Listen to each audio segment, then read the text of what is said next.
I thank him for his work as the ranking member on budget. Mr. Speaker, I'm about to say something that the American people don't want to hear. The swamp is back. Mr. Speaker, the House is not in order.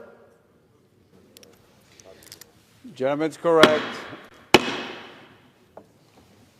Members, let's give everybody a courtesy, please. I know it's late. Gentleman may proceed. Mr. Speaker, let me be clear. The swamp is back. Every day since January 20th, Democrats have sided with their special interest allies and ignored the real needs of the American people. The result is the bill before us today, or should I say tomorrow. Congress won't actually vote on this bill till about 2 a.m. Saturday morning. Why? Because, Mr. Speaker, Democrats are so embarrassed by all the non-COVID waste in this bill that they are jamming it through in the dead of night.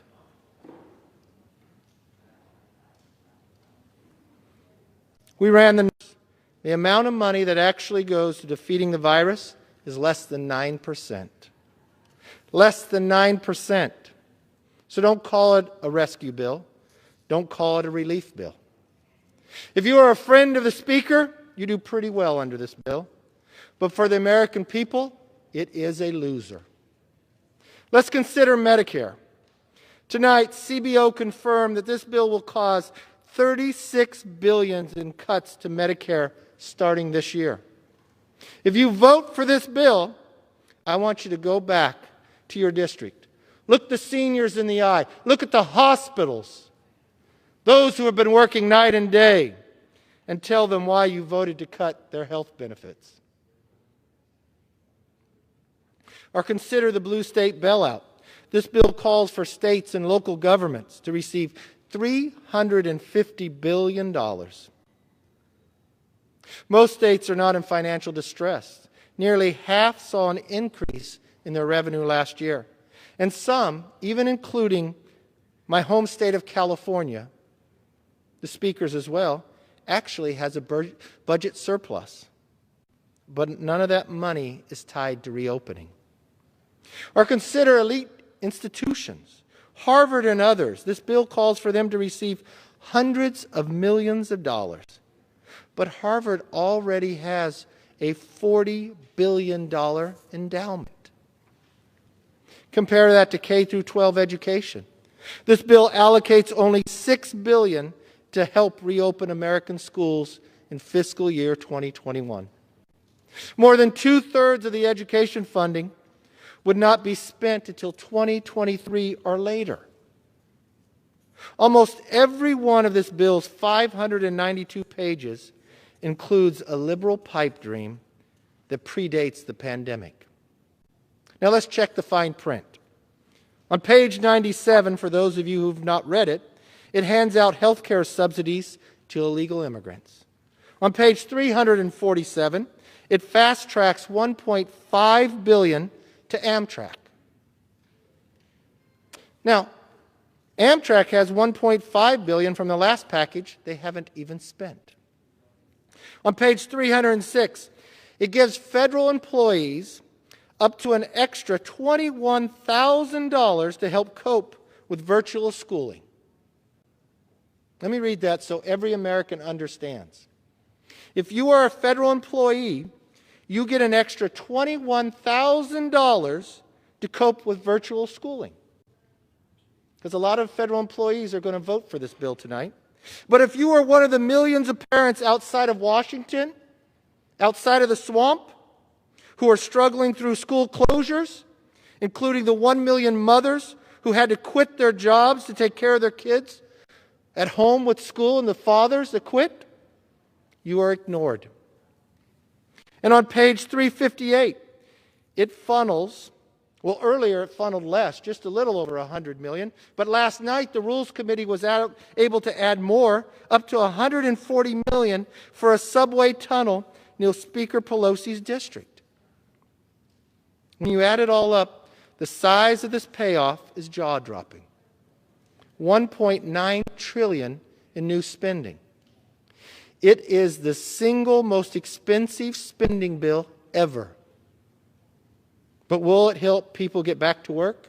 No. Will it help students get back in the classroom immediately? No.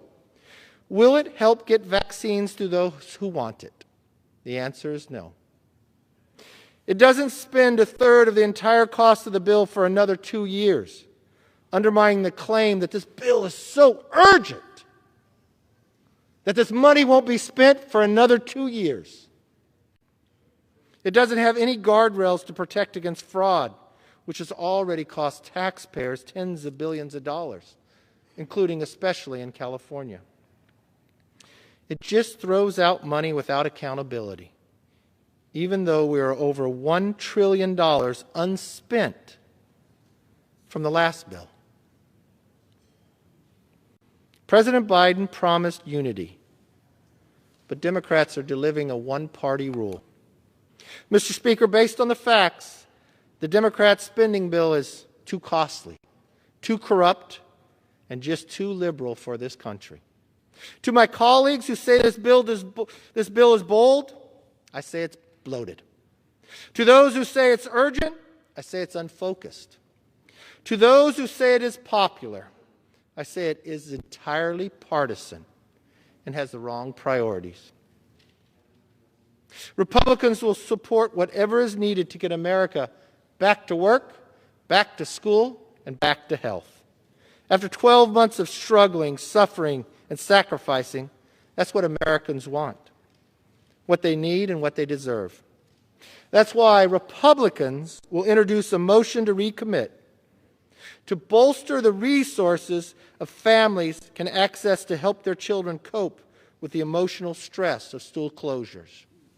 And it won't be for parents who just work for the federal government. It'll be for all American parents. In every single district, if you watch, the anxiety, the fear for children have risen. To the 3 million children that now mark a year that they haven't been in the classroom.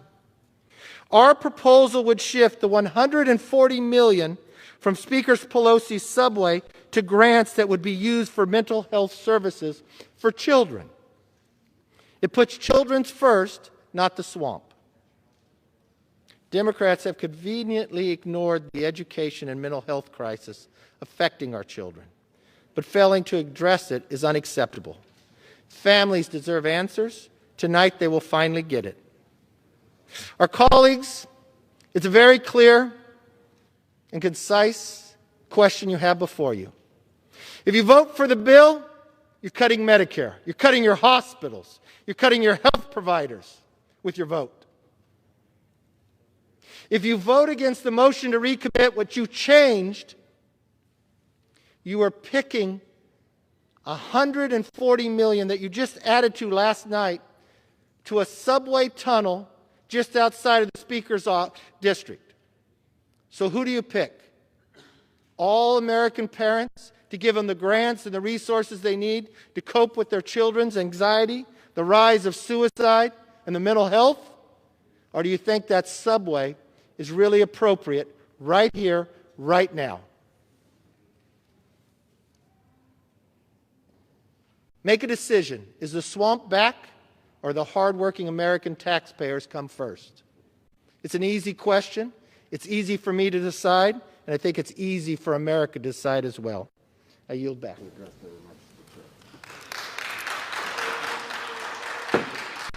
Members are